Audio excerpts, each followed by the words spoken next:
نادي الزمالك.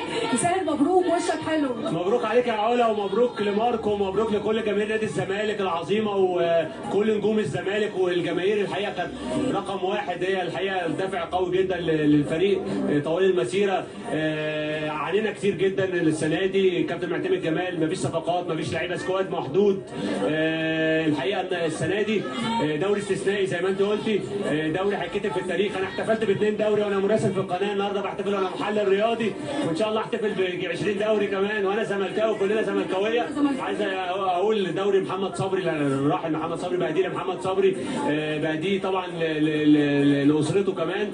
الحقيقه النهارده كابتن معتمد جمال قدم يعني النهارده مباراه قويه جدا رغم السكواد المحدود. فريق سيراميكا فريق قوي جدا، قفل مفاتيح اللعب النهارده، قدر ان هو يجيب هدف، وضيعنا 3 اجوال النتيجه. وعواد كان كلمه السر النهارده، عواد دقيقه 55 صد ضربه الجزاء دي كانت هتلخبط الماتش شويه، لكن الحمد لله الجمهور ومجلس الاداره تجربه جون ادوارد اللي ناس كتير حاربتها، لا جون ادوارد نجح وقدر ان هو يثبت جدارته، قفل ودانه وما ردش على الانتقادات اللي حصلت عليه. جون ادوارد التجربه كانت ناجحه. مجلس الاداره الف مبروك لمجلس الاداره، الف مبروك للمساند الاستاذ ممدوح عباس والاستاذ ايمن ممدوح عباس اللي ساندوا الفرقه في الازمات اللي حصلت الفتره اللي فاتت. ونجوم الزمالك كلهم الحقيقه اللي كانوا موجودين في المدرجات بدعم كبير الكابتن حسن شحاته لكل النجوم.